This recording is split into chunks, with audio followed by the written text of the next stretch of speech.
Alors, un problème stoichiométrique sur le thème de la combustion des alcanes. Alors, une combustion d'acide acétique. L'acide acétique, sa formule, c'est CH3COOH. Donc, quand on a fait de la chimie organique, c'est plus facile. Alors, une combustion, c'est une réaction avec de l'oxygène. Donc, CH3COOH plus de l'oxygène. Et la combustion donne toujours des atomes du combustible oxydé. Donc s'il y a du carbone, si on est en train de brûler une molécule organique, on aura du CO2 lors de la combustion. Et une molécule organique est aussi réduite, elle a aussi des hydrogènes, et donc on aura la formation de molécules d'eau. Alors pour pondérer cette équation, on se rend compte qu'il y a 2 carbones dans l'acide acétique, donc 2 CO2. Il y a 4 hydrogènes dans l'acide acétique, donc 2 molécules d'eau. Et donc la combustion a besoin de 4 oxygènes pour le CO2 et 2 oxygènes pour l'eau, ça nous fait 6 oxygènes à droite. Comme il y en a déjà 2 dans l'acide acétique, il nous faut encore 4 oxygènes apportés par le dioxygène de l'air. Et donc on met un 2 pour avoir 4 oxygènes. Donc 6 oxygènes de chaque côté. Alors pour faire un problème stoichiométrique, il faut écrire l'équation, donc comprendre la réaction qui se déroule, la pondérer, écrire les données numériques de l'énoncé. Donc ici on parle de libérer 2 mètres cubes de dioxyde de carbone. Alors, le dioxyde de carbone, c'est le CO2, donc c'est en dessous du CO2 que je vais écrire qu'il y a 2 mètres cubes. C'est un volume, 1 mètre cube ou 2 mètres cubes, et le CO2 est un gaz. Donc c'est un volume de gaz. L'eau, dans la combustion, est libérée sous forme de gaz aussi. Et si on veut, on sait lire l'énoncé jusqu'au bout et on voit que l'acide acétique est sous forme d'un liquide pur. On a aussi l'information sur la masse volumique de l'acide acétique, mais ça, ce n'est pas une quantité, c'est juste une info qui n'est pas dans le tableau, donc on doit fournir. Et ça, c'est vraiment un échantillon, une quantité de matière avec laquelle il faut résoudre le problème stoichiométrique. Donc la question qu'on demande, c'est quel volume et quelle masse d'acide acétique a été libéré. Donc on cherche la masse et on cherche le volume, en sachant que l'acide acétique est un liquide. Et l'info qu'on a, c'est que l'acide acétique a une masse volumique. La masse volumique, c'est un ρ du symbole, 1,05 g par millilitre. Gramme par millilitre, vous entendez masse par volume, donc masse volumique. En plus, c'est écrit dans l'énoncé. Alors, une fois qu'on écrit l'équation, qu'on l'a pondérée, qu'on a indiqué la donnée au bon endroit, il faut aussi la mettre en bonnes unités. Ça peut être un réflexe. Alors, 1 mètre cube, c'est 1000 litres. Et donc, pour changer 1 mètre cube en litres, on écrit le chiffre 1000, on écrit mètre cube et litres, et on indique 2 mètres cubes, et ça nous fait 2000 litres. Les gaz, c'est un volume qui doit être en litres, parce que si vous ne prenez que des millilitres, vous n'avez pas beaucoup de matière, et donc les unités pour un gaz, c'est en litres. C'est pour ça que je fais un grand dessin pour un grand volume.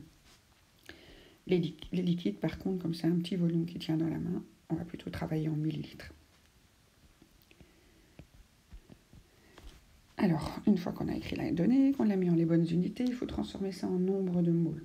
Parce que l'équation nous parle de relation entre les différents produits réactifs en nombre, donc en nombre de moles. On va pouvoir utiliser l'équation. Donc un volume de gaz transformé en moles, c'est assez facile. C'est assez direct. Entre volume et mole, il y a le volume molaire des gaz, justement, qui n'est valable que pour les gaz, pas pour un autre état. Alors le volume molaire des gaz, c'est 22,4 litres par mole à 0 degré et une atmosphère. Donc si on vous demande de travailler à une autre température, j'imagine qu'on vous donnera le volume molaire à une autre température.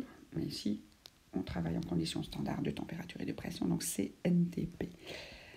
On y va pour la formule, donc le volume de gaz et le volume molaire. On va devoir utiliser ces deux grandeurs pour pouvoir multiplier ou diviser et obtenir le nombre de moles. Sachant que le volume de gaz est en litres, le volume molaire, c'est des litres par mole, volume molaire, dans cet ordre-là. On voit bien qu'il va falloir diviser les deux grandeurs pour pouvoir simplifier les litres et avoir les moles qui remontent. Et donc on prend nos 2000 et on les divise par 22,4 et on obtient comme nombre de moles dans 2 mètres cubes de CO2 89,3 moles. Alors une fois qu'on a écrit l'équation, qu'on l'a pondérée, qu'on a transformé les grandeurs en nombre de moles, on peut travailler sur un tableau d'avancement. Un problème stoichiométrique parle toujours de réactifs qu'on a reçus au début, qui vont disparaître au cours de la réaction, et de produits qu'on doit obtenir à la fin et qui vont apparaître au cours de la réaction. Dans un tableau d'avancement, on met toujours ce qu'il y a au départ, ce qui va varier, variation du nombre de moles au cours de la réaction, et ce qu'on a à la fin, à l'arrivée. Il restera plus ou moins de choses de tout le monde. Alors, pendant la réaction, les réactifs vont disparaître, les produits vont apparaître. Et si on vous donne des informations sur des réactifs, vous devez les placer au départ. Ici, on n'a pas d'informations sur les réactifs. Si vous avez d'infos sur les produits, on les met à la fin, puisque c'est une info sur le nombre de produits qu'on veut fabriquer. Donc, en dessous de chaque formule de l'équation, j'écris une barre qui est en fait la barre de résultat d'un calcul écrit. Et donc, je sépare les produits des réactifs et je séparouille un petit peu le CO2 de l'eau et l'oxygène de l'acide acétique. Alors, on va placer donc l'information qu'on a, donc les 89,3 moles, c'est un produit, donc je le mets à la fin. Ce que je peux placer aussi dans mon tableau, c'est que je n'ai pas de produit au départ. C'est pour ça qu'on fait la réaction, c'est pour les avoir. Donc pas de produit au départ. Là, je mets des zéros au début ici. Alors pour les réactifs, ça on ne sait pas parfois. Plus de réactifs à la fin. Il y a des exceptions. Donc quand est-ce qu'on va pouvoir mettre des zéros? Mais comme dans le cas ici, si on a une seule info, on va travailler sans excès. Quand vous n'avez l'information que sur un produit ou un seul réactif, vous vous débrouillez pour prendre et obtenir les autres sans excès. S'il y a deux infos, attention, parfois ça ne tombe pas juste. Donc réfléchir, bien lire l'énoncé, se rendre compte si on vous demande de fabriquer un produit, focalisez-vous sur cette case-là. Mais ici, on n'a qu'une seule info, donc c'est sans excès, ça s'appelle en condition stoichiométrique. C'est comme ça qu'on appelle les réactions où il ne nous reste plus rien à la fin. Et donc, avec ces conditions stoichiométriques, le fait qu'on travaille sans excès ni défaut, on met un zéro, donc c'est un choix par facilité. Alors, si vous voulez vous compliquer les choses, vous pouvez vous dire, tiens, j'ai peut-être 1000 moles d'oxygène dans ma pièce au départ, et donc il m'en restera à la fin. Mais pourquoi se compliquer la vie? Vous pouvez décider, j'ai besoin de quelle quantité de dioxygène, que je vais aller prendre dans le stock. Ok, mais je considère uniquement ce dont j'ai besoin. Alors, quand on a rempli comme ça les débuts, les fins qu'on connaît, parce qu'on ne connaît pas tout, on peut se dire, tiens, je sais comment ça va changer. Donc, il y a des choses qui vont disparaître, c'est mes réactifs. Il y a des choses qui vont apparaître, ce sont mes produits. Ils vont apparaître avec une certaine quantité relative. Donc, ce qu'on ne met pas dans l'équation, c'est les coefficients 1, mais ils existent. Donc, il y a une molécule d'acide acétique qui réagit avec deux molécules de dioxygène. Et donc, quand une molécule d'acide acétique va disparaître, deux molécules de dioxygène vont devoir disparaître au même moment, à la même vitesse. De l'autre côté, j'ai des coefficients 2 pour chacun. Et donc, chaque fois qu'une molécule d'acide acétique brûle, elle produit 2 molécules de CO2 ou 2 moles de molécules de CO2 et 2 d'eau.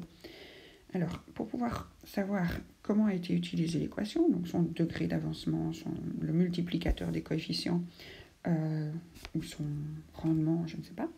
Donc, ce qu'on va mettre dans une sorte de wagon, parce que tout le monde est dans le même train, tout le monde va bouger ensemble, ou des bateaux si vous voulez, tout le monde est dans le même bateau. Et donc, pour pouvoir calculer comment a été utilisée l'équation, on doit se focaliser sur une case. Ici, on va se focaliser sur celle-là, mais ça dépend des infos que vous avez et l'énoncé qu'il y a. Et donc, il va falloir calculer ce petit bateau à l'endroit où on sait le début et la fin, pour pouvoir calculer la variation. Alors, pour pouvoir calculer le multiplicateur, le degré d'avancement, on prend la variation du nombre de moles, donc de 0 à 89,3, vous allez changer de 89,3, et on divise par le coefficient, parce qu'ils vont apparaître ces 89,3 chaque fois 2 par 2. Et donc on obtient un chiffre qui vaut 44,64. Ça c'est si on garde les virgules en fait. Et ici, vous allez le mettre ce 44,64. Donc, ce qui est écrit dans cette colonne encadrée, c'est un calcul écrit. 0 plus 2 fois 44,64 donne 89,3. C'est un bête calcul écrit. Donc, le début, la fin, et ce qui se passe entre les deux, c'est la variation. Et c'est ça qui me fait ici augmenter mes réactifs, mes produits.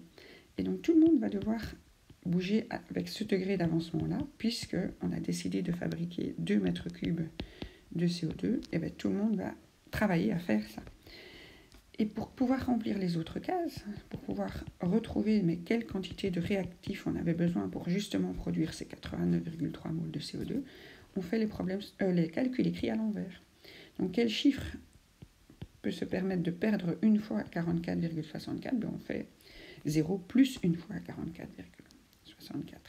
Et donc si on va faire 0 plus 2 fois, et donc on va retrouver le 89,3 et ici 89,3.